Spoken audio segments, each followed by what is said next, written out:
1 year ago, I released a video titled My Unpopular Opinions that briefly mentioned Kinnporsche's mock trailer. Like everyone else, I was impressed by its action choreography and camera work, but I wasn't without my concerns. Among other things, I worried that the show would half-ass its characters and that its many diverging plotlines would make the story hard to follow. I'd love to say that Kinnporsche proved me wrong, that it was everything I ever wanted and more, but you guys, this show is a mess. Despite having 14 episodes and 3 capable directors, it's unsure of the tone it wants to strike or the story it wants to tell. Its main characters are so far removed from the show's events that in the 12th episode, another character has to quite literally take them aside to explain the plot to them. So yeah, Kinnporsche is a conceptually interesting series hampered by poor execution. And yet, I found myself tuning in every Saturday to see what Kinnporsche would do next. Its bizarre pacing and inconsistent tone are partially offset by Mile and Appo's outstanding performances. And when it gets its priorities in order, the story isn't half bad either. There's no better evidence for Kinnporsche's narrative potential than Episode 6, a colorful, character-rich masterpiece that elevates the series to a whole new level. So in today's video, I'm going to explain how the episode retains the show's best elements while fixing some of its worst flaws. I'm Pastelin, and this is the Brilliance of Kinnporsche Episode 6.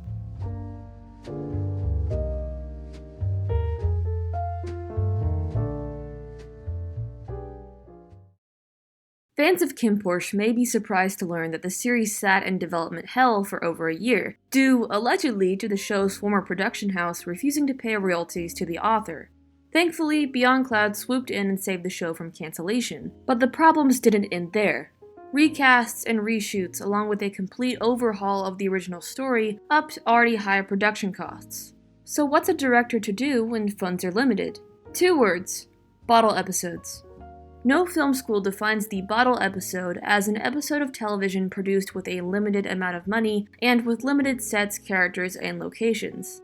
While it may not have been the director's intention, Kinnporsche Episode 6 meets many, if not all, of these criteria. For starters, it barely features any side characters. Save for a brief appearance from Pete in Vegas, we never pivot away from Kinn and Porsche. I'd argue that this benefits the story. While I appreciate Kinnporsche's ambition, the sheer size of its cast creates several narrative problems. The show is so preoccupied with Kim's murder mystery adventures and, whatever the fuck Vegas is doing, that it ends up neglecting its main characters. Kinn in particular is in desperate need of personality. Don't get me wrong, Mile gives an incredible performance, especially considering that this is his first official role, but his character initially feels a little vapid. Episode 6 amends this problem by cutting back on action sequences and instead focusing on dialogue and characterization. The character's conversations about Kinn's unhappy childhood, for example, help contextualize his aloofness in previous episodes. Of course, this bit of backstory doesn't justify Kinn's actions, nor does it really need to. As Miles said in an interview with Teen Vogue, viewers will find that morality really can't easily be defined. The world is gray in a sense, and the characters are just human beings who go through life. Like real people, Kinnporsche's characters aren't classified as good or evil. They are composites of their decisions. The show understands that in storytelling, being morally correct isn't as important as being interesting. And thanks to Episode 6, Kinn is nothing if not that. Hi, I just wanted to pause and clarify a few things. When I describe Kinn's past behavior as understandable, I am not referring to him taking advantage of Porsche in Episode 4. And yes, he does take advantage of him. You could argue that Porsche flirts with Kinn, but he is unable to give his full consent and is ultimately traumatized by the encounter. This is at best a case of dubious consent and at worst sexual assault. There are arguments for and against scenes like these in Kinnporsche, and while I have my opinions, this issue is far too complex to be condensed into a single section. It deserves its own video, one I'm not particularly comfortable making. Rather than pushing my own interpretation, I encourage each of you to examine these scenes and come to your own conclusions.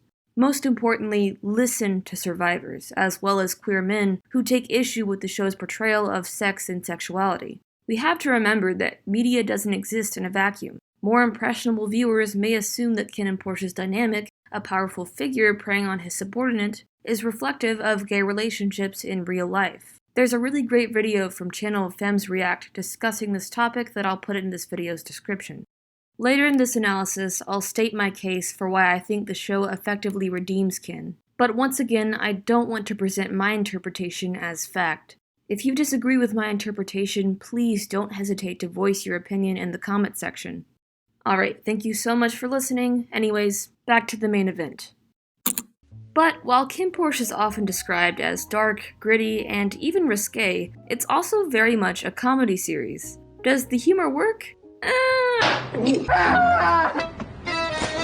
In my opinion, the show's heavy reliance on slapstick makes its darker moments feel out of place. Fart jokes are interspersed with brutality and violence. Serious exchanges are undercut by goofy one-liners. These poorly executed gags give viewers emotional whiplash and, more importantly, weaken the story's dramatic tension. That said, episode 6 proves that comedy can work to the show's advantage, if used properly. Kinn rarely features in the show's jokes. I'm more like my mom. He's spoiled, over-serious, and ridiculously stubborn, yet the writers really never poke fun at him. His character is so tonally distinct from the rest of the cast that it often feels like he's from an entirely different show. This all changes in episode 6. Suddenly, Kinn's attempts to intimidate Porsche are played for laughs. His cool facade appears silly and superficial. To explain what I mean, let's look at the campfire scene again. An earlier episode would have played the polite but hot line completely straight, but here the playful score and Porsche's expression suggest that Kinn is overconfident. This is both a great setup for the eventual punchline, Porsche had a lighter the entire time, and effective story progression. In the past, Kinn's ego prevented him from apologizing to Porsche, but in these comedy scenes, he's forced to recognize his shortcomings.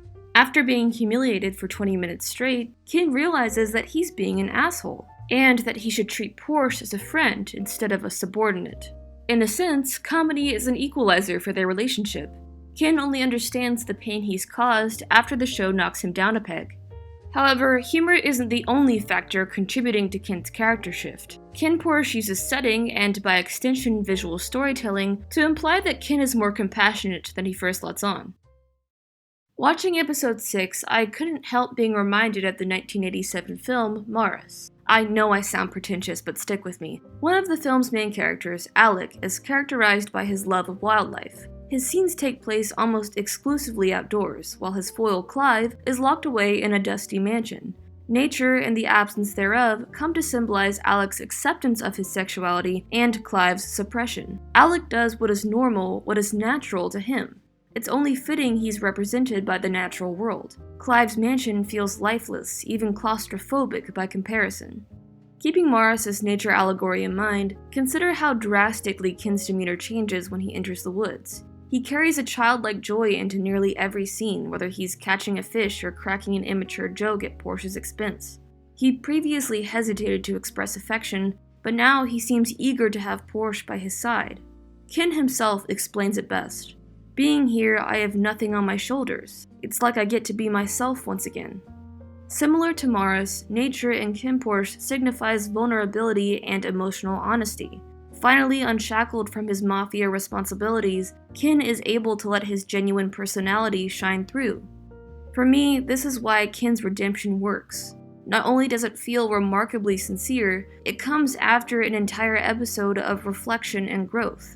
He puts aside his pride to earnestly express remorse, and finally his relationship with Porsche is able to begin anew. This reconciliation is cut short by the episode's ending, which for my money is the most poignant scene in the entire show.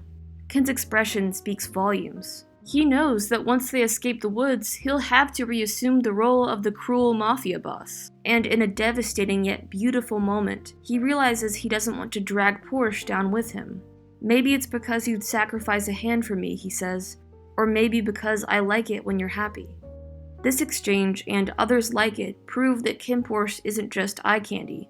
Some call it a complete disappointment, a dumpster fire even, but reviews like these ignore elements of the show that are consistently excellent. The cinematography and lighting, for example, beautifully accentuate characters' emotions. The cast's performances are on par with anything on the big screen, and as seen in episode 6, when the story gets good, it gets really good. Even its weakest scenes have this sort of manic energy that compels me to keep watching, to see where the writers will take the show next. I'm not discouraging criticism of Kinnporsche, Far from it, actually. But when assessing its quality, keep in mind that it's the first of its kind in terms of scale and production. We should applaud the show for its creative ambition while learning from its mistakes. That way, studios like Beyond Cloud will create series that improve upon Kinnporsche's core themes. Considering its explosive popularity, Kinnporsche is likely a good indicator of what's in store for the BL genre. Whether that's for better or for worse is, at least partially, up to us. Thanks for watching.